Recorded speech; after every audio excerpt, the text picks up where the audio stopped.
Hi everyone, it's Patricia Warby, Alchemy Therapies here, also Rebel Health Radio, and now myemotionalaudit.com, which are the three strings to my bow, which all involve helping people to recover from trauma-related stress conditions like chronic fatigue syndrome, fibromyalgia, long COVID, and all sorts of long-term chronic conditions that, believe it or not, relate to unprocessed emotions.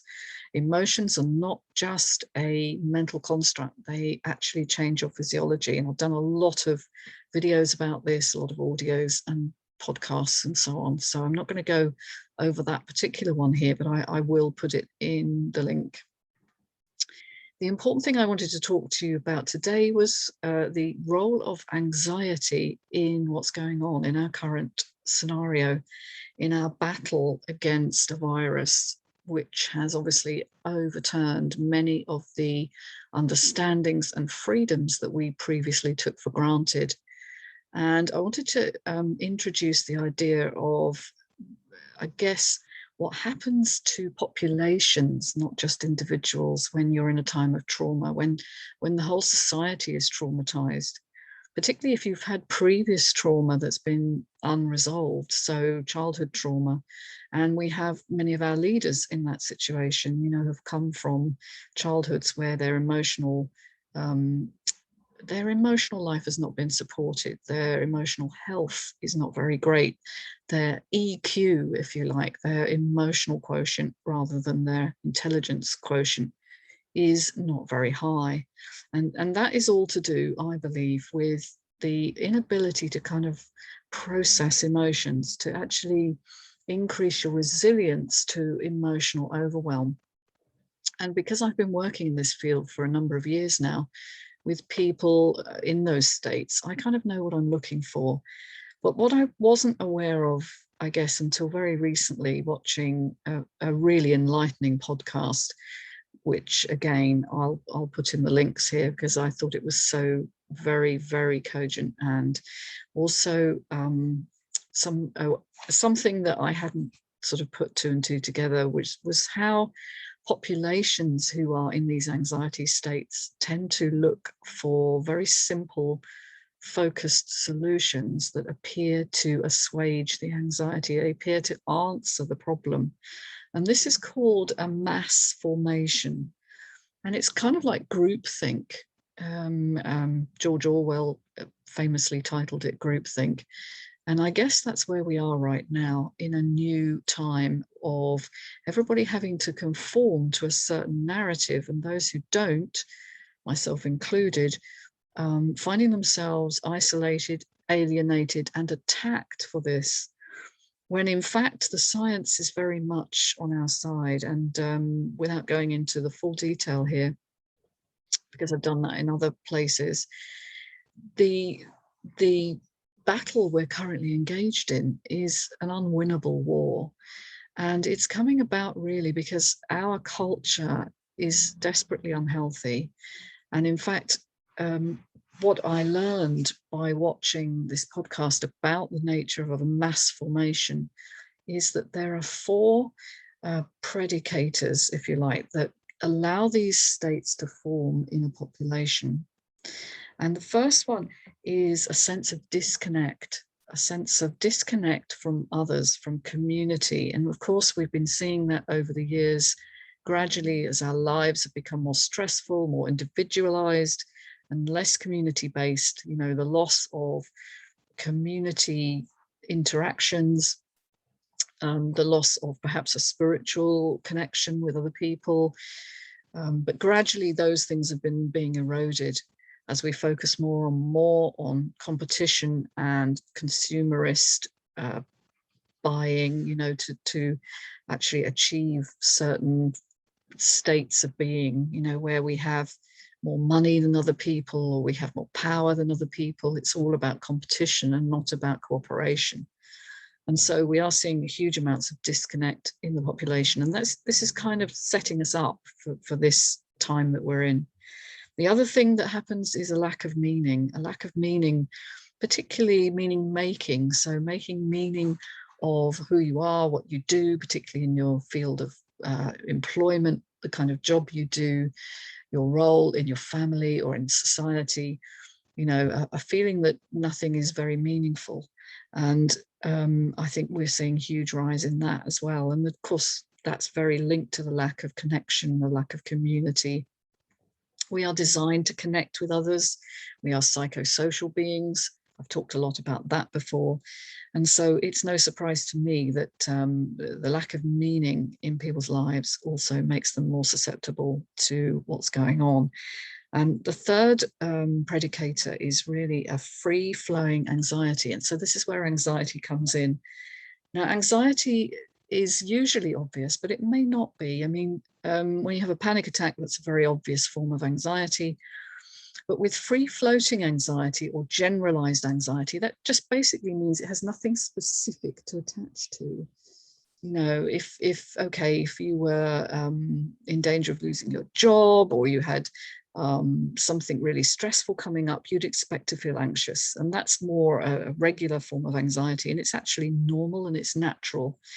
But if you feel anxious all the time for no specific reason, then we tend to either regard this as a generalized anxiety disorder, or what I just called a free-floating anxiety. And many people are living in these states 24/7. They even go to sleep anxious and they wake anxious. And certainly I've had that in my life and not really understood it, but it's related to unprocessed emotions, of course. Anxiety is the steam, if you like, that's escaping from the bubbling pot of all your unprocessed emotions. And so anxiety is another predicator of these kinds of easy solutions and this narrow focus that we're seeing in society that's so polarized us. And the fourth predicator is a really important one. It relates to undischarged emotions, particularly of anger and aggression. And that, as you can probably imagine, is driving a lot of this, the polarization, but also the anger towards people who don't agree with you. And, you know, we're seeing families torn apart, we're seeing couples torn apart, we're seeing certainly our communities torn apart by the idea that you're either in the groupthink or you are alienated and outside. And the groupthink right now says that we have to continue down this path of attacking a virus to keep us safe in order to avoid excess deaths. But it doesn't look, of course, at the broader picture, which is the excess deaths that are happening precisely because of our focus on one thing, and all the other treatments that are not going on, and also all the deaths that are going on through poverty, through pollution, through starvation, which are happening in vastly huge numbers compared to those which we are being forced to focus on, of the one particular virus that we're all looking at the moment. And so the risks have been vastly overestimated, and it's completely out of proportion to what's actually going on.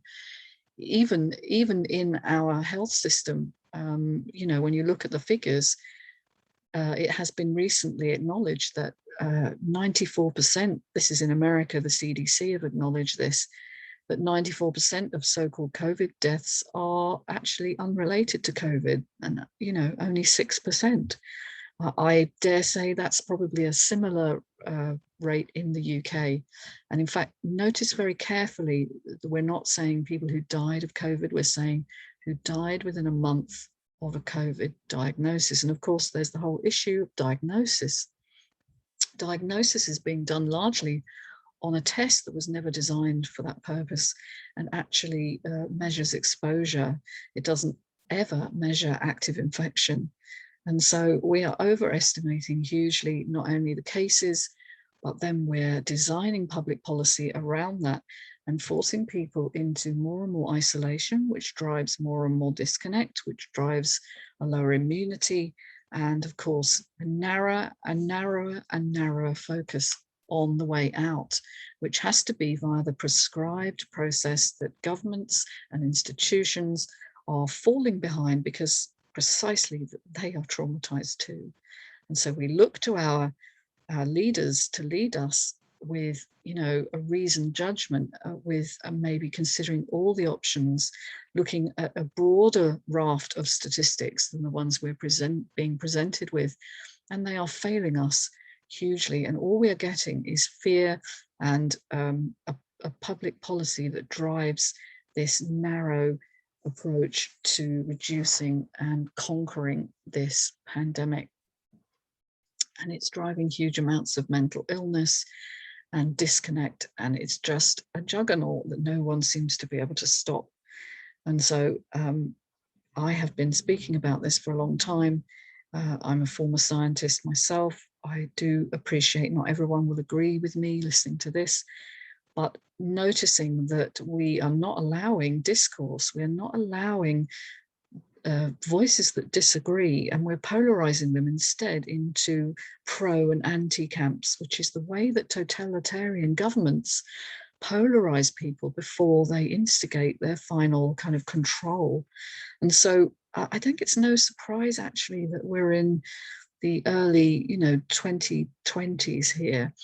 And 100 years ago, a similar thing was happening in Central Europe, in Italy, in Russia, and of course in Nazi Germany eventually.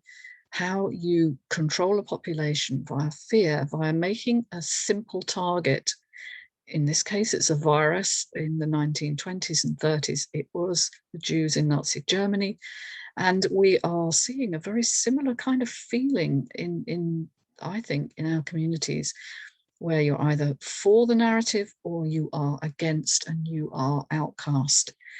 And I think this is very dangerous times. And I just wanted to say that there are solutions to this, solutions that involve, first of all, coming into connection with your own emotional life and noticing how anxious or disconnected you are, and learning to make connections with other people who help you to feel grounded.